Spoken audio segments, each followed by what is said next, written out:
नमस्कार दोस्तों, स्वागत है आपका स्टडी फॉर सिविल सर्विसेज में। देखिए, स्टडी फॉर सिविल सर्विसेज के छात्र हैं तो ये वाला टेलीग्राम जरूर ज्वाइन करके रखिए। यूट्यूब चैनल में हमारे साथ है तो भी ये वाला टेलीग्राम ज्वाइन करना बहुत ज्यादा जरूरी है। सारे नोटिफिकेशन, सारे अपडेट, सारे मोस्ट इंपोर्टेंट पिक्स, सारा रिवीजन सब कुछ यहाँ पे बताया जाता है। देखिए, ये हमारा एससीएस डेली क्विज चैनल है, इसमें डेली क्विज होती है, बिल्कुल फ्री में, इसको जरूर ज्वाइन कर लीजिएगा। ये हमारा इंस्टाग्राम का पेज है, इसको जरूर फॉलो कर लीजिएगा। Study for civil dot services करके अगर आप इंस्टाग्राम में सर्च करेंगे तो आपको मिल जाएगा। वीडियो के डिस्क्रिप्शन में इसकी लिंक दी हुई। इसमें आप स्टोरी सेक्शन जरूर देखते रहा करिए, प्लस इसमें हाईलाइट्स आते रहते हैं और प्लस पोस्ट आती रहती है, इनको जरूर फॉलो करते रहिए। क्या हाल है साथियों, मैं विकास कुमार आपके अपने सऊदी channel study for civil services पे आज आपके समक्ष लेके आ गए हैं 14 अगस्त का करंट अफेयर हिंदी इंग्लिश दोनों भाषाओं में यूपीएससी और अदर स्टेट पीसी एग्जामिनेशन के लिए काफ़ी ज़्यादा इंपॉर्टेंट होने वाला आज का हमारा सेशन।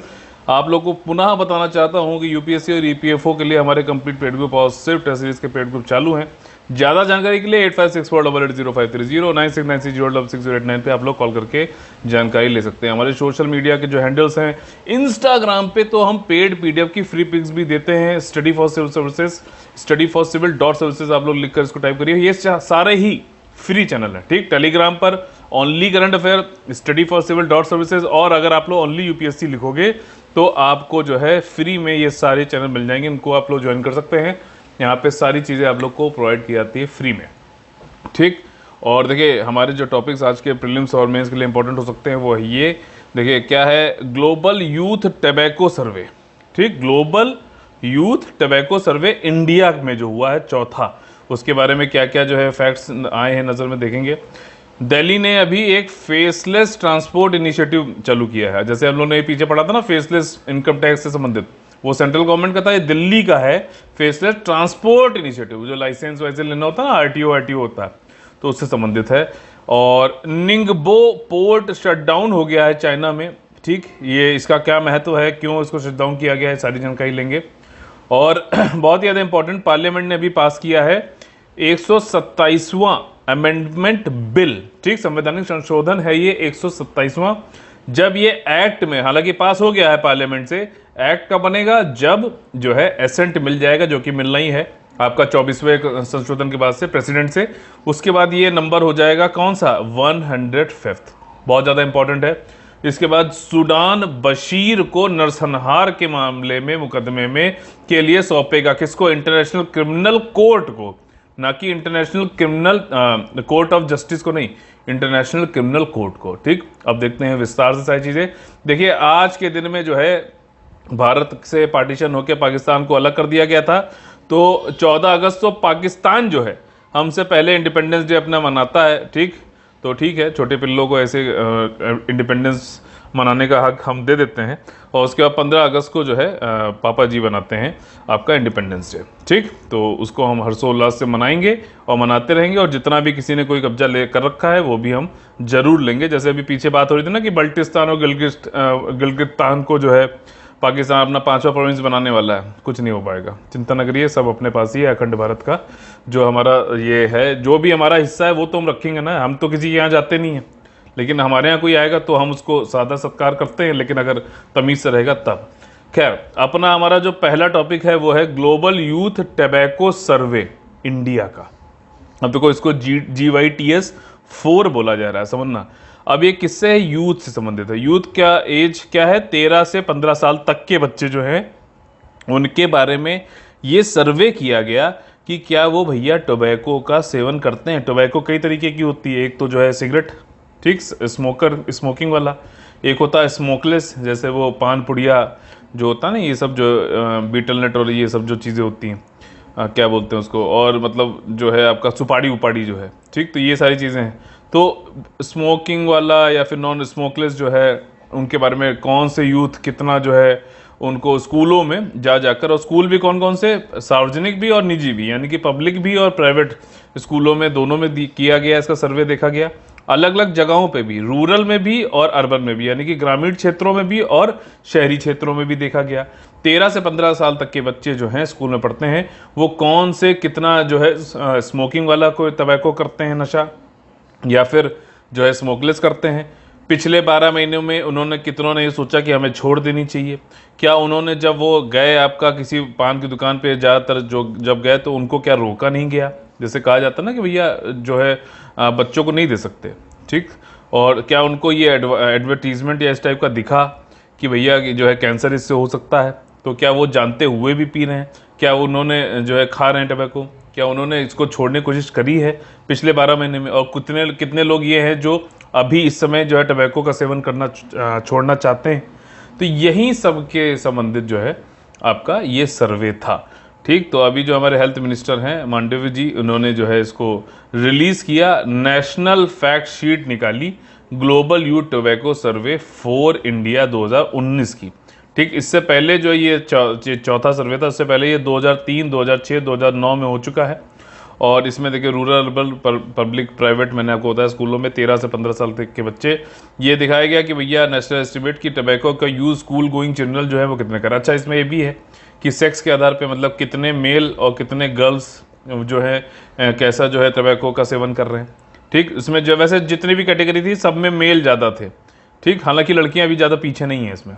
तो ये चीज़ है, चौथा राउंड यहाँ पे अभी सर्वे हुआ और इसमें करीबन 97,000 बच्चों ने जो है और 987 स्कूल से जो है आपका पार्टिसिपेट किया। और पब्लिक सार्वजनिक स्कूल जो थे 544 थे, प्राइवेट, और 80,772 स्टूडेंट जो थे 13 से 15 साल तक के, एज्ड 13 से 15 साल के बीच के। ठीक, इन्हीं, ये नहीं कि 4 साल के बच्चे जाके पूछने लगे कि बताओ तुम टबैको खाते हो, मतलब उसको क्या समझ में आएगा यार। ठीक, तो 13 से 15 साल के बीच में इसी एज ग्रुप में पूछा गया है। ठीक है, ये कंफर्म क्लियर हो गया ना। तो कंसिडर्ड फॉर रिपोर्टिंग, इन्होंने कहा कि हाँ चलिए हम बताएंगे क्या चीज़ें हैं। अब जो सर्वे की फाइंडिंग्स है, टबैको यूज़ अगर देखा जाए तो करीबन 20% लोगों बच्चों ने जो 13 से 15 साल के बीच में, तो उन्होंने कहा कि हाँ हम टबैको का प्रोडक्ट किसी तरीके का जो है सेवन करते हैं, चाहे वो धूम्रपान हो, स्मोकिंग हो, स्मोकलेस हो, धुआं रहित वाला, या फिर अदर फॉर्म के। ठीक, तो इसमें देखा गया कि करंट यूज़ जो है ड्यूरिंग लास्ट 30 डेज में 8.5% लोग जो है अभी भी एक महीने में लोग कर रहे थे। कई लोग बच्चे तो छुपाएंगे भी, ठीक है ना। तो ये चीज़ है। खैर, जो सर्वे में आया है वो बताया जा रहा है। लास्ट के 2 सर्वे में से अभी ये हालांकि जो है डिक्लाइन हुआ है, तो that is a good news. और प्रेवलेंस जो है बॉयज़ में टबैको वाला का ज़्यादा है, 9.6% है, गर्ल्स में कम है। और ई सिगरेट भी भैया लोग पीते हैं, कि देखो यार कितना, मतलब ई सब कुछ चल रहा है तो ई जो है ई भी पीने लग गए हैं। ठीक है, और use of any form of tobacco जो है देखा जाए तो बॉयज़ ज़्यादा हैं गर्ल्स से, जो कि टबैको का सेवन कर रहे हैं किसी न किसी फॉर्म में। सबसे ज़्यादा देखा जाए तो हाईएस्ट जो है आपका अरुणाचल प्रदेश और मिजोरम में है, लोवेस्ट जो है आपका हिमाचल प्रदेश और कर्नाटका में। ठीक, और इसमें एज ऑफ इनिशिएशन कब चालू हुआ भैया ये टबैको वैको पीना, तो 38% जो है सिगरेट, 47% बीड़ी और 52% जो है स्मोकलेस टबैको 10वें साल से पहले ही चालू हो गया। मतलब क्या है यार। ठीक है, और मीडियन एज जो है इनकी, मीडियन मतलब, अच्छा मोड मीडियन क्या होता है ये बताइए। तो मीडियन तो खैर एवरेज के तरीके से होता है। तो सिगरेट पीने वाले 11, 11.5 साल, ठीक, बीड़ी पीने वाले 10.5 साल, और आपका उसके बाद स्मोकलेस टबैको का जो इनिशिएशन हुआ है वो 9.9 ईयर के आसपास रहा है, कि मतलब इस समय ये चालू कर देते हैं, एवरेज ये साल है। ठीक, अच्छा, छोड़ने की कवायद देखा जाए, तंबाकू छोड़ने का मतलब जो है पीछे 12 महीनों में अगर 10 बच्चे हैं तो उसमें 2 लोग ने सोचा, और अभी जो है 10 बच्चों में से भी 2 लोग छोड़ना चाहते हैं। जो 27% जो करंट यूज़र हैं स्मोकलेस टबैको के, वो पान पुड़िया खाने वाले, वो मतलब क्विट करना चाहते हैं, मतलब 27% पिछले 12 महीनों में, और 25% तो अभी क्विट करना चाहते हैं। मत छोड़ दो यार, इतना गंदा पीक दान की तरह मुंह में जो है ठूसे रहते हो यार, इतना गंदगी लगती है, छोड़ो यार इसे, क्यों खाना है। मतलब समझाना चाहिए, अगर आपके सामने कोई कर रहा है तो उसको समझाइए, प्लीज़ रोकिए। दूसरों के द्वारा धूम्रपान का असर ये बहुत ज़्यादा है, इसको कहते हैं पैसिव स्मोकिंग, और पैसिव स्मोकिंग जो होती है वो ज़्यादा खतरनाक होती है। तो दूसरे जो लोग हैं उनको ज़्यादा खतरा है, तो ये भी सोच के वो लोग रोकना चाहिए उनको। तो 29.5% जो स्टूडेंट हैं वो एक्सपोज्ड हैं सेकेंड हैंड स्मोक के से संबंधित। ठीक, और ये घर में भी होता है, मतलब घर में कोई जो है सुट्टा जलाक पी रहे हैं आराम से। 21.2% जो है पब्लिक प्लेसेस, सार्वजनिक प्लेसेस जो किसी तरीके से क्लोज्ड हैं वहाँ पे हो रहा है, और 23.4 जो है आउटडोर पब्लिक प्लेसेस पे हो रहा है। ठीक, तो एक्सेसिबिलिटी और ये देखा जाए तो ज़्यादातर तो भैया ये आपका, तो मतलब ये है कि 69% तो सिगरेट स्मोकर, 78% जो बीड़ी स्मोकर, इन सबको स्ट्रीट वेंडर उन्हीं से ले लिया, किसी ने रोका वोका भी नहीं, बहुत कम लोगों को रोका। ठीक, मीडिया और टबैको एंटी टबैको मैसेजेस जो है 52% स्टूडेंट्स को तो मास मीडिया मैसेज में दिखा, 18% स्टूडेंट को प्रमोशन जो है एडवर्टीजमेंट कहाँ पे दिखा है इसका, जहाँ पे पॉइंट ऑफ सेल होता है, जो ये लगाते हैं ना सिगरेट की दुकानें जो होती हैं उनमें बड़ा बड़ा लगा देते हैं। वैसे तो एडवर्टीजमेंट बैन है लेकिन यहाँ पे लगा रहता है। जानकारी और दृष्टिकोण अगर देखा जाए तो नॉलेज और एटीट्यूड, 71% स्टूडेंट जो है ये सोचते हैं कि पीपल सिगरेट इसलिए जो है स्मोकिंग जो है वो हार्मफुल है। 58% स्टूडेंट ये सोचते हैं, फेवर करते हैं कि भैया इसको ख़त्म होना चाहिए, आपका स्मोकिंग जो पब्लिक प्लेसेस हैं, सार्वजनिक प्लेसेस हैं, वहाँ पे इंक्लोज्ड वाली में ख़त्म होना चाहिए। स्कूल में अगर देखा जाए स्कूल की नीतियाँ, तो 85% स्कूल के हेड ऐसे थे जहाँ पे उनको पता था हाँ भैया कोटपा एक एक्ट है जो कि टबैको के खिलाफ बात करता है 2003 वाले, बिल्कुल। 83% ऐसे स्कूल थे जो कि अवेयर थे कि हाँ पॉलिसी है टबैको फ्री स्कूल बोर्ड की, ठीक है ना, स्कूल पे आपको लगाना होता है कि टबैको फ्री स्कूल। सर्वेक्षण का स्कोप जो है उद्देश्य है कि ऑब्जेक्टिव यही था भैया कि जो है इन्फॉर्मेशन लाओ कि भैया कितने लोग टबैको यूज़ कर रहे हैं, कितने लोग छोड़ चुके हैं, कितने लोग सेकंड हैंड स्मोक के शिकार है, कितने लोग कैसे इनको सिगरेट की या फिर इन सबके जो है टबैको इनको पहुंचता है, मिलता है, एंटी टबैको की इन्फॉर्मेशन कितनी है, जागरूकता कितनी है, टबैको की मार्केटिंग कैसी है, नॉलेज और एटीट्यूड क्या है। तो ये सारी चीज़ें हैं, इन सबको जो है जब आपको पता नहीं होगा, सर्वे नहीं होगा, डेटा नहीं होगा, तब तक आप लोग कैसे पॉलिसी अच्छी बना पाओगे। तो ठीक है, एक अच्छा कदम है, आगे जो है इस पर काफ़ी बढ़िया रहेगा और हमारे देश में जो कैंसर को रोकने के एक कवायद है, ठीक, वो भी रोका जा सकता है इसके थ्रू, और बच्चों को भी बिगड़ने से, क्योंकि काफ़ी महंगा भी है ये सारी चीज़ें। ठीक, अगला जो हमारा टॉपिक है दिल्ली सरकार की फेसलेस परिवहन पहल। अब क्या हुआ है कि दिल्ली सरकार ने क्या कहा कि ट्रांसपोर्ट जो आरटीओ होते हैं, रीजनल ट्रांसपोर्ट ऑफिस, 4 आरटीओ बंद कर दिए। उन्होंने कहा ऐसा कुछ नहीं, कई सारी चीज़ें, सिर्फ 2 चीज़ों को छोड़ के उन्होंने कहा भैया कि जो ड्राइविंग टेस्ट है वो तो खुद ही आदमी चला के और चला के ही तो करेगी पूरा उसको, ठीक, उसका लाइसेंस आपको जो लर्निंग का लाइसेंस बनना हो, ठीक है ना, तो वो ड्राइविंग टेस्ट आप करोगे तभी आपको लाइसेंस मिल सकता है आगे का। ठीक, और जो व्हीकल का फिटनेस कराया जाता है, ठीक है ना, कमर्शियल व्हीकल और जो है 8 सीटर जो व्हीकल होती है इनकी फिटनेस होती है, जाके रिन्यू कराना पड़ता है। तो ये 2 चीज़ों को छोड़ के बाकी सब चीज़ों में मैंने कहा कि यार क्यों आना है, ये जो आपके आरटीओ ऑफिस है ना, ये दिल्ली गवर्नमेंट ने खुद ही कहा है यहाँ पे करप्शन बहुत ज़्यादा है और करप्शन के खिलाफ हम झाड़ू चला देते हैं। ठीक, तो यहाँ पे क्या है कि उन्होंने कहा कि चाहे लर्निंग का कोई जाता ही नहीं ड्राइविंग करने, ठीक, कोई जो कहता है कौन जाएगा, घर ही बैठ के उनको मिल जाता है लाइसेंस, और जब घर ही बैठ के मिल जाता है तो जब सड़कों में निकलते हैं तो कुचल देते हैं लोगों को। तो ये चीज़ है, तो करप्शन हो भी रहा, लोगों को जान का भी खतरा है यार। तो का करप्शन बहुत ज़्यादा है, लोग फैसिलिटेट नहीं हो रहे हैं, लोग जो है बिचौलिए और जो है दलालों के बीच में घिरे रहते हैं। तो ये सब खत्म। रीजनल का एक बार एक जगह तो जाके जो चीफ मिनिस्टर है हमारे दिल्ली के, उन्होंने जाके एक आरटीओ ऑफिस के ताला लगा दिया उन्होंने गेट पे और कहा नहीं ये नहीं खुलेगा, सब लोग को जो है सब कुछ ऑनलाइन होगा और हमने ऑनलाइन ये बना दिया है फेशियल इनिशिएटिव, उसका यूज़ करिए, सिर्फ इन 2 चीज़ों को छोड़ के बाकी सब चीज़ें ऑनलाइन मिलेंगी, बिल्कुल निष्पक्ष तरीके से, विदाउट एनी पार्शियलिटी, बढ़िया तरीके से, करप्शन कुछ नहीं, कम आप जाइए, कोई भी जाइए और मिडिल मैन में कुछ नहीं मिलेगा, आराम से आके अपना जो भी आपको सुविधाएं अवेल करनी है आराम से करिए। बस ये चीज़ यहाँ पे बताइए। बस आधार कार्ड आपको देना पड़ेगा, आधार कार्ड के थ्रू वो लोग देंगे जो भी फैसिलिटीज़ हैं। जो जिनके पास आधार कार्ड नहीं है या फिर नहीं शेयर करना चाहते हैं उनका भी डिटेल रखा जाएगा। ये है वेबसाइट transport.delhi.gov.in और आधार नंबर तो होते हैं, पासवर्ड वहीं जो चीज़ें होती हैं, OTP आता है, फिर आधार कार्ड पे आपको मिल जाती हैं सेवाएं। और ऐसी कौन सी सेवाएं हैं? 2 सेवाएं हैं कि आपका व्हीकल फिटनेस सर्टिफिकेट और लाइसेंस जो ड्राइविंग टेस्ट के बाद मिलता है, ये चीज़ें तो आपको भैया करके करनी पड़ेंगी। और कितना ऑनलाइन किए गए आवेदनों के प्रसंस्करण में कितना समय लगेगा? तो देखो भैया, कोई भी काम होना, एप्लीकेशन दी जाएगी तो 7 दिन लगेंगे, किसी को कोई शिकायत है तो 3 दिन लगेंगे उसको रिजॉल्व करने के लिए। बहुत अच्छी एक चीज़ मैं आपको बता रहा हूँ कि मैंने देखा है कि दिल्ली की गवर्नमेंट में, ठीक, नीतियाँ भी हैं और वो ज़मीन पे लागू भी हैं, इसीलिए जो है उनको लगातार बहुमत जनता का मिलता है। ठीक, तो इस बात को समझना जरूरी है कि पॉलिसी बनाना और ज़मीन पे ना उतार पाना सबसे बड़ा फेलियर है। तो पॉलिसी बनाओ और वो ज़मीन पे उतरे, वो बहुत ज़्यादा जरूरी है। ठीक, तो अगला देखिए हमारा जो टॉपिक है वो है आपका GS पेपर 3 के पोर्ट इंफ्रास्ट्रक्चर वाले से। निंगपो पोर्ट जो है शट डाउन हो गया है, चाइना का पोर्ट है और ये इसलिए पोर्ट आपका शट डाउन किया गया क्योंकि वहाँ पे एक वर्कर कर्मचारी जो था वो टेस्ट पॉजिटिव हो गया था कोविड का। ठीक, और ये जो है निंगपो पोर्ट का एक मिशन, कई सारे टर्मिनल होते हैं, ठीक, तो जो ये बंदरगाह है निंगपो जोशान पोर्ट, ठीक, ये साउथ में है, संघाई के जैसे ये संघाई है तो इसके साउथ में है यहाँ पे कहीं, ठीक। और यहाँ पे ओवर 4,000 कंटेनर कार्गो आता है जो कि हैंडल किया था चाइनीज पोर्ट पे। मतलब कि अगर 100 कंटेनर आते हैं तो 25 कंटेनर तो भैया इसी निंगपो जोशान के मिशान टर्मिनल पे ही आते हैं, और इसी पे जो है कोविड वाला आ गया तो इसको अभी बंद कर दिया गया है। तो यहाँ पे मेन चीज़ समझने की ये है कि ये आपका ईस्ट चाइना सी में है, ये देखो निंगपो लिखा हुआ है, और ये लोकेशन ध्यान से देखना जरूरी है, ठीक है।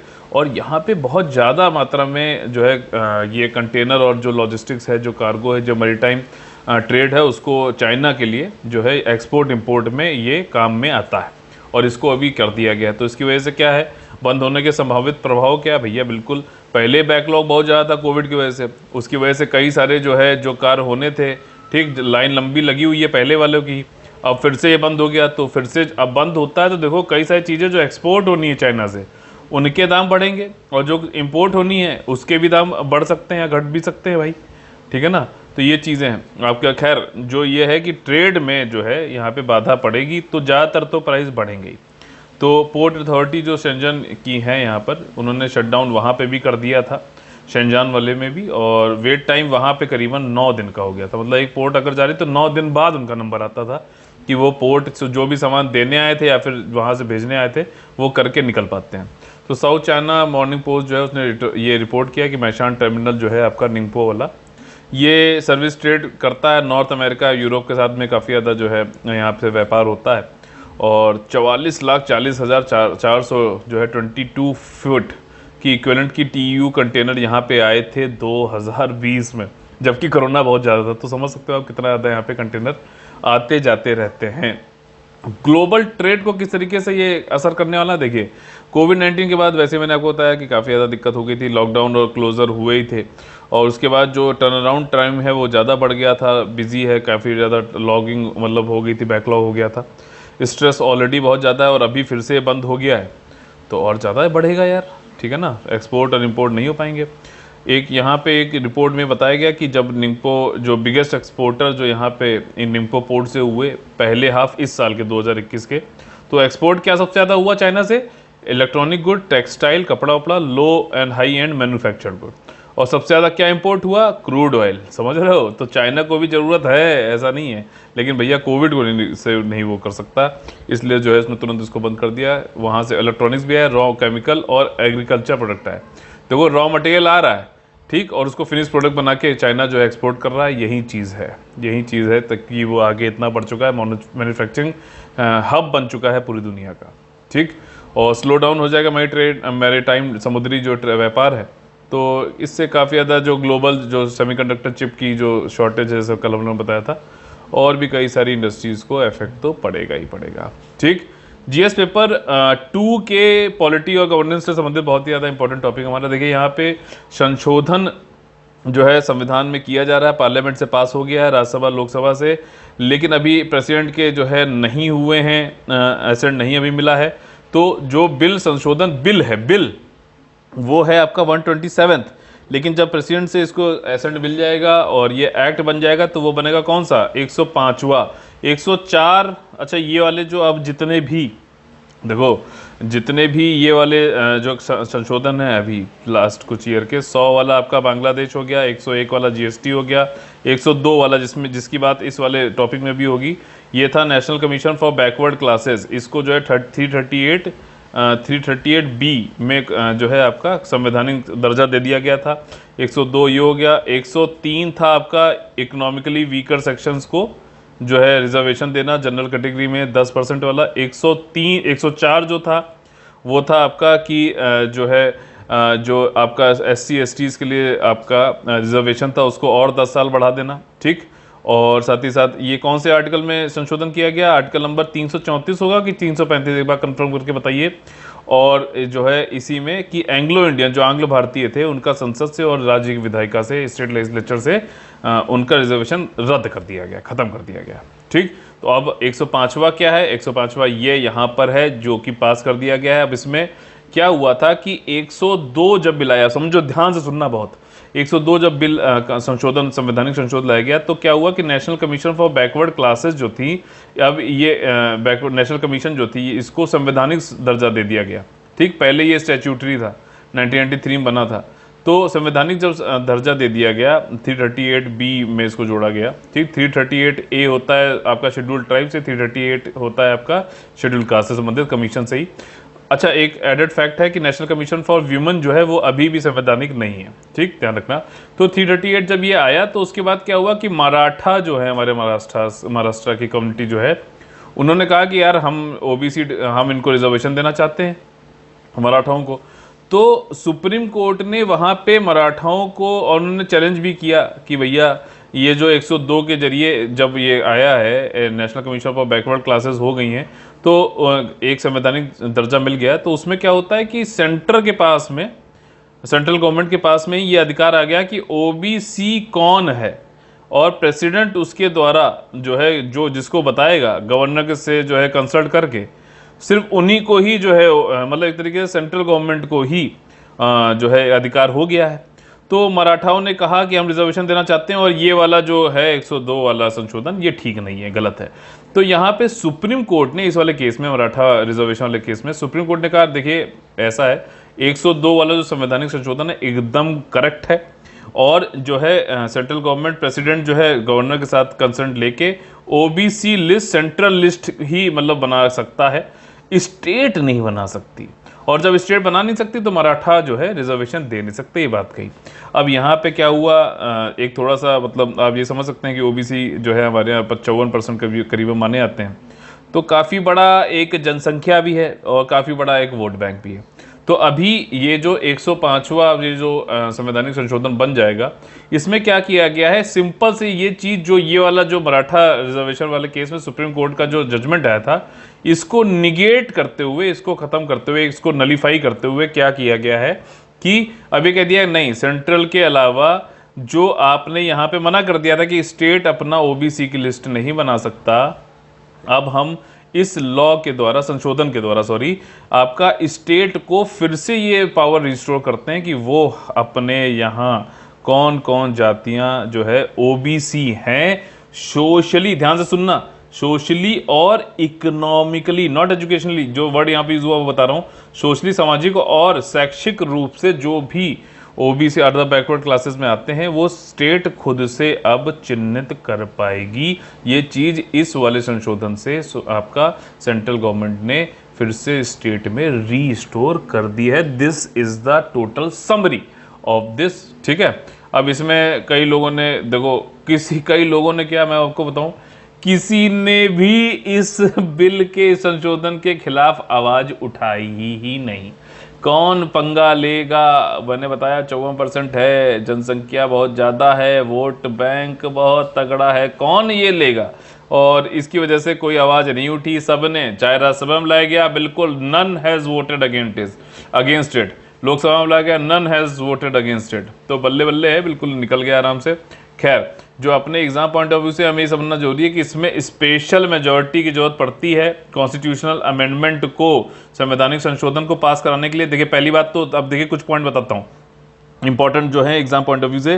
पहली बात तो ये किसी भी जो है आपका, एक तो सिर्फ पार्लियामेंट में आ सकती है पहली बात, और पार्लियामेंट के किसी भी सदन में आ सकती है, चाहे लोकसभा से चाहे राज्यसभा से, और दोनों से ही स्पेशल मेजॉरिटी से पास होगी। जैसे लोकसभा में आपका 272 से ज़्यादा वोट तो चाहिए ही चाहिए, साथ ही साथ ये आपको बोलते हैं, इसको बोलते हैं एब्सोल्यूट मेजॉरिटी, और आपका इसके साथ ही साथ 2/3 जो लोग प्रेजेंट हैं और वोटिंग हैं उनके 2/3 से ज़्यादा लोग का वोट होना चाहिए। तो ये तो बेसिक है, मिनिमम है कि ये चाहिए। उसके ऊपर जो है जितने लोग भी हैं उसका 2/3 यानी 86% जो है प्रेजेंट और वोटिंग है उनका हाँ होना चाहिए, तो इसको स्पेशल मेजॉरिटी बोला जाता है।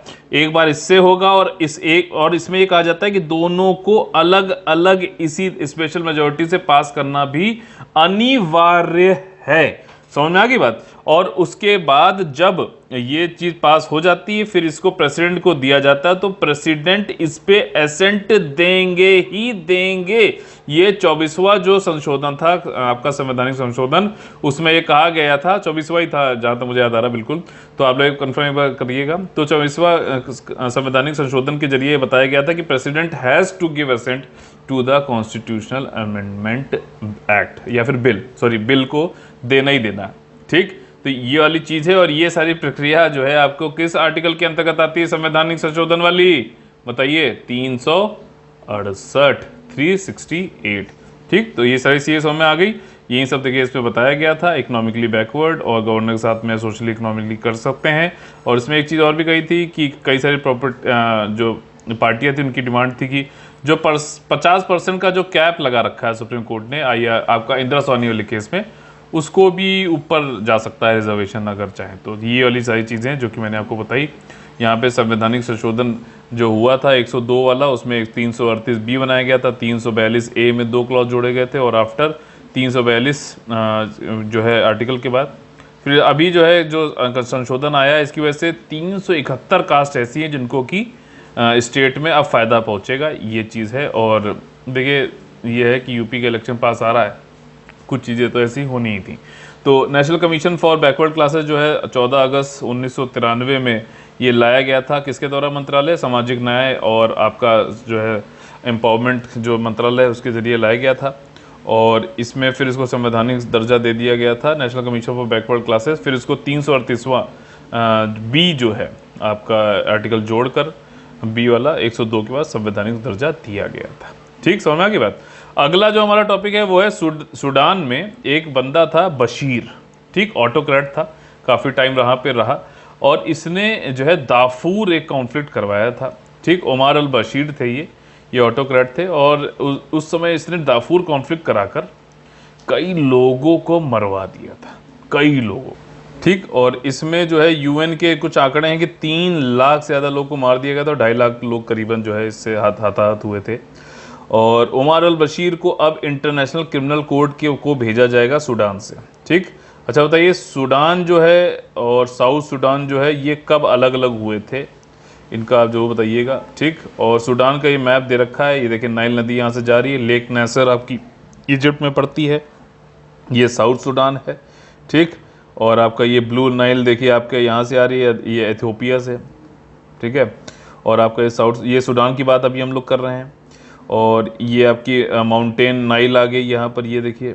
ठीक, ये एरिया आपका एक बीच में है, और जो है सूडान में ब्लू नाइल ये इधर से आती है, जो ध्यान रखना। वाइट नाइल आपकी साउथ सूडान से सूडान में आती है।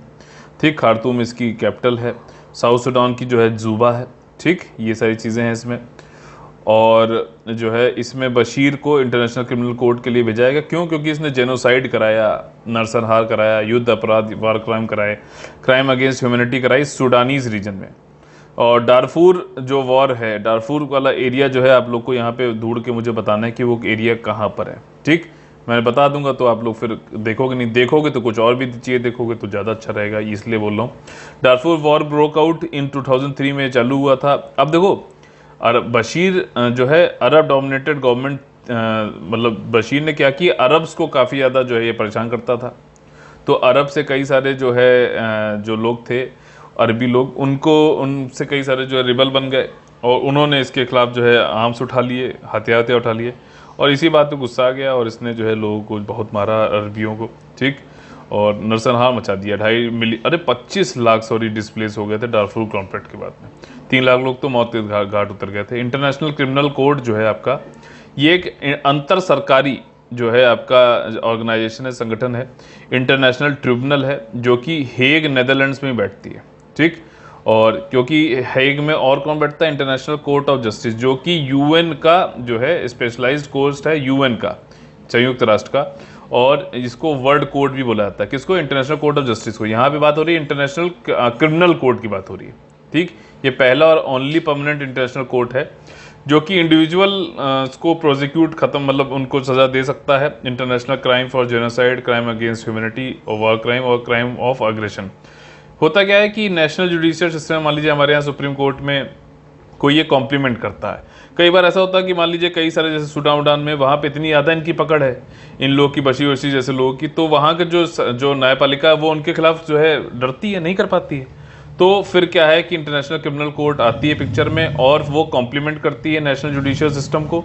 और जहाँ पर ये इस तरीके से नेशनल जुडिशियल सिस्टम नहीं काम मतलब नहीं कर पा रही है प्रोसिक्यूट क्रिमिनल्स को, या फिर इतनी उसकी क्षमता नहीं है, तो वहाँ पे इनको ऐसे लोगों को जो है यहाँ पे आपका वो सज़ा देने का काम करती है, उनके ऊपर केस चलाए जाते हैं वॉर क्राइम के लिए, क्राइम अगेंस्ट ह्यूमैनिटी, उन सब के लिए। ठीक, एक चीज़ बताइए, रोम स्टैच्यूट क्या चीज़ होती है, आप लोग कमेंट करके बताना है। ठीक, अगला देखिए, जो इंटरनेशनल क्रिमिनल कोर्ट है ये 1 जुलाई 2002 चालू हुआ था, ये लोग यहीं बता दिया गया, और ये तभी आया था फोर्स में जब रोम स्टैच्यूट आया था। ये मल्टीलेटरल ट्रीटी है जो सर्व करती है कोर्ट फाउंडेशनल गवर्निंग डॉक्यूमेंट। अगर दिसंबर 2020 तक देखा जाए तो 123 जो है आपके मेंबर स्टेट हैं इसके इंटरनेशनल क्रिमिनल कोर्ट के। 42 स्टेट जो है आज तक कभी ना इसने साइन किए हैं, ना कभी पार्टी बने हैं रोम स्टैच्यूट के। और इंटरनेशनल क्रिमिनल कोर्ट जो है इसमें 4 प्रिंसिपल ऑर्गन है। एक तो प्रेसिडेंसी अध्यक्षता वाला, जुडिशियल डिवीजन हो गया जुडिशरी वाला, ऑफिस ऑफ द प्रोसिक्यूटर, और जो अभियोजक है उसका ऑफिस, और रजिस्ट्री।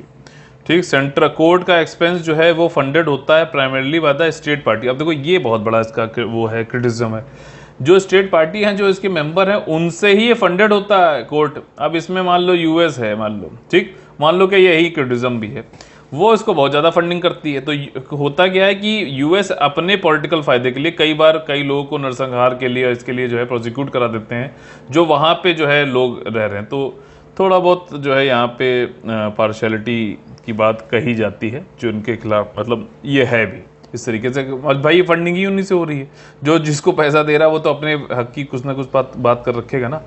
तो ये चीज़ है, वैसे रखना नहीं चाहिए, लेकिन प्रैक्टिकली जो बात होती है वो वाली तो ग्राउंड पे जो होता है। और वॉलंटरी कंट्रीब्यूशन भी कई सारे जो है इंटरनेशनल ऑर्गेनाइजेशन, इंडिविजुअल कॉर्पोरेशन, इन सबसे मिलता है। अब यहाँ पे देखिए कि यहाँ पे चार्ट है आपका कि इंटरनेशनल कोर्ट ऑफ जस्टिस और इंटरनेशनल क्रिमिनल कोर्ट के बीच में डिफरेंस क्या है। ठीक, कुछ सिमिलरिटीज़ भी हैं, जैसे कि हेग में ही दोनों हैं नेदरलैंड्स में। 1946 में बना था आपका इंटरनेशनल आईसीजे और 2002 में बना था ये ऑफिशियल कोर्ट है यूएन की, उसको वर्ल्ड कोर्ट भी बोला जाता है। और आपका ये इंडिपेंडेंट है इंटरनेशनल क्रिमिनल कोर्ट, ठीक, किसी पर डिपेंडेंट नहीं है। और इसको केस मिल सकते हैं यूनाइटेड नेशन सिक्योरिटी काउंसिल यानी कि संयुक्त राष्ट्र सुरक्षा परिषद से भी केस मिल सकते हैं। केस के टाइप कैसे हो सकते हैं, आपके कंटेंशियस हो सकते हैं, पार्टी और एडवाइजरी ओपिनियन भी देता है ये। पार्टियों के बीच में मतलब जो भी यूएन के पार्टी हैं उनके बीच में कुछ दिक्कत हो जाए, इंडिया और पाकिस्तान जैसे, या फिर कहीं पे एडवाइजरी देनी तो हो जाए। यहाँ पे क्रिमिनल प्रोसिक्यूशन इंडिविजुअल्स के ही होते हैं, जैसे आदि अमीन थे एक युगांडा के, तो उनके खिलाफ भी इसमें हुआ था। सब्जेक्ट मैटर जो है इसमें sovereignty, boundary issue, natural resources, treaty वॉलेशन, ठीक है ना, और आपका जो है इंटरप्रिटेशन, ट्रीटी, ये सब होता है। ये सब रोम स्टैट्यूट में जो लिखे हुए हैं, genocide, crime against humanity, war crimes समझ रहे हो ना, मैंने आप लोग बताया भी था, वॉर चल रहा है उसमें के बीच में कई लोग जो है मतलब चोटिल लोग हैं, तो उनको जो है उनकी स्वास्थ्य को देखने के लिए, उनकी मरहम पट्टी करने के लिए रेड क्रॉस वाले आप लोगों ने देखा होगा जाते हैं। अब वो जो एम्बुलेंस आ रही है मान लीजिए, उसी को लोग जो है मार दें, तो ये वॉर के खिलाफ है। तो ये मतलब कुछ भी वॉर के भी रूल्स होते हैं, बट जैसे कहा जाता है everything is fair in love and war, लेकिन ये वॉर क्राइम में जोड़ा जाएगा। और यूएन के द्वारा फंडिंग होती है इंटरनेशनल कोर्ट ऑफ जस्टिस की। ये तो वॉलंटरी कंट्रीब्यूशन, और जैसा मैंने बताया स्टेट पार्टीज भी यहाँ पे करते हैं। तो आ गए हम लोग अपने फेवरेट सेक्शन पे, जिसका नाम है कौन बनेगा ASPCS। इसमें प्रीलिम्स के क्वेश्चन किस तरीके से हम लोग को अटेम्प्ट करने चाहिए वो हम समझते हैं। इंटरनेशनल बैचलरेट से संबंधित कुछ जो है स्टेटमेंट ट्रू है पूछे गए हैं। ये बक्कालुरेट मत समझिएगा, इसको बैचलरेट ही बोलते हैं, international Bachelorette IB।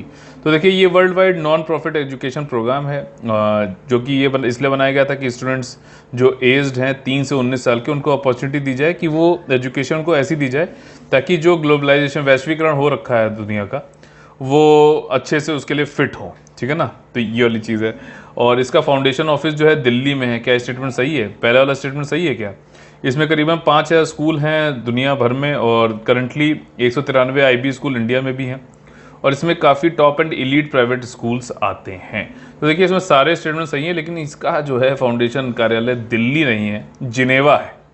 Geneva Switzerland में है। Delhi board of school education जो है, इसने अभी MOU साइन किया है IB के साथ में, ताकि इम्प्लीमेंट कर सके IB के प्रोग्राम 30 गवर्नमेंट स्कूल में। देख रहे हो, जैसे मैंने आपको बताया था ना कि दिल्ली की जो गवर्नमेंट है उसकी जो नीतियां हैं ना वो इस तरीके से रहती हैं कि जमीन पे रहती हैं। तो देखो गवर्नमेंट स्कूल को इन्होंने इसके साथ जोड़ा है और 20 ऐसे न्यू स्कूल जो स्पेशलाइज्ड स्कूल ऑफ एक्सलेंस को जोड़ा है, MOU हुआ है, ठीक, ताकि ये इसका फायदा मिल सके सभी बच्चों को या गरीब बच्चों को मिल सके। अच्छा, दूसरी चीज़ है कि पर्सनल स्टूडेंट डेवलपमेंट जो है इसका एक बहुत बड़ा जो है अचीवमेंट है, मतलब बच्चों की जो व्यक्तिगत छात्र विकास बहुत पे जो ध्यान देता है। साथ ही साथ 4 IB एजुकेशन प्रोग्राम, ठीक, all of which are intended to develop students intellectual, 4 IB के एजुकेशन प्रोग्राम के अंतर्गत आते हैं, जैसे कि उनकी बौद्धिक, भावनात्मक, व्यक्तिगत और सामाजिक कौशल बहुत ज़्यादा इंपॉर्टेंट है। इमोशनल, लोग प्रेशर में, अरे सर एग्जाम पास आ रहा है, बहुत डर लग रहा है सर, क्या करें, अरे गला पकड़ लेगा तो क्या तुम्हारा पेपर,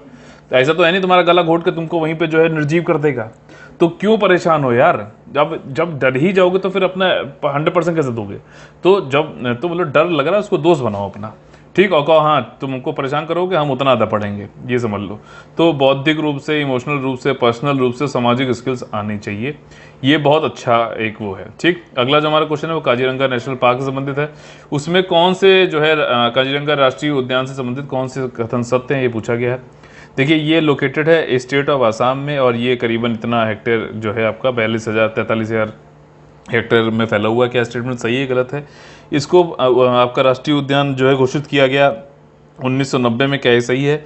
और ये होम है वर्ल्ड का मोस्ट वन हॉर्न्ड राइनोस का। तो क्या स्टेटमेंट ये सही है? सही पूछा गया है। तो देखिए इसमें पहला और तीसरा सही है, दूसरा वाला सही नहीं है। देखो इसे देख, तो पहली बात तो ये यूनेस्को का वर्ल्ड हेरिटेज साइट है, 1985 में इसको दर्जा मिला था।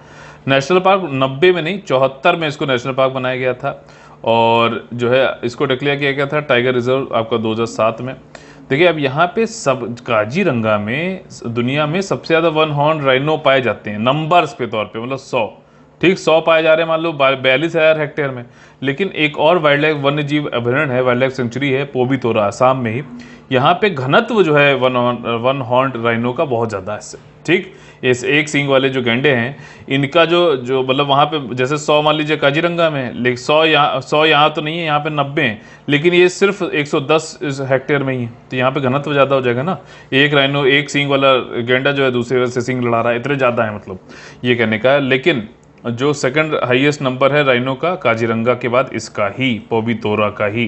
तो घनत्व में पोबितोरा सबसे ज़्यादा है, अगर एब्सोल्यूट नंबर में देखा जाए तो काजीरंगा नेशनल पार्क सबसे ज़्यादा है। ये ठीक 100 में आ गया ना, इससे भी क्वेश्चन वहाँ पे बना सकता है। और आज 14 अगस्त का जो हमारा क्वेश्चन है सिंपल सा क्वेश्चन नंबर 87 की कंपेयर करना है आपको इंटरनेशनल क्रिमिनल कोर्ट और जो है इंटरनेशनल कोर्ट ऑफ जस्टिस का। जब भी कंपेयर वर्ड आएगा तो खाली निगेटिव या डिफरेंशिएट या क्या उनके बीच में अंतर है वही नहीं बताना है, क्या सिमिलरिटी होती है वो भी बताना है, ठीक। तो ये है, तो इस वाले क्वेश्चन को आप स्टार्ट कर सकते हो जो कंटेक्स्ट अभी बताया गया ऊपर, और फिर इसको आप कंप्लीट करना। तो इसी के साथ में आज का सेशन खत्म होता है। अगर आप लोगों को पसंद आया तो प्लीज़ लाइक का बटन तोड़िए, ज़्यादा लोगों को जोड़िए ताकि हम जो है आपका बच्चों सभी तक जो है सिलेक्शन पहुंचा सकें सभी का।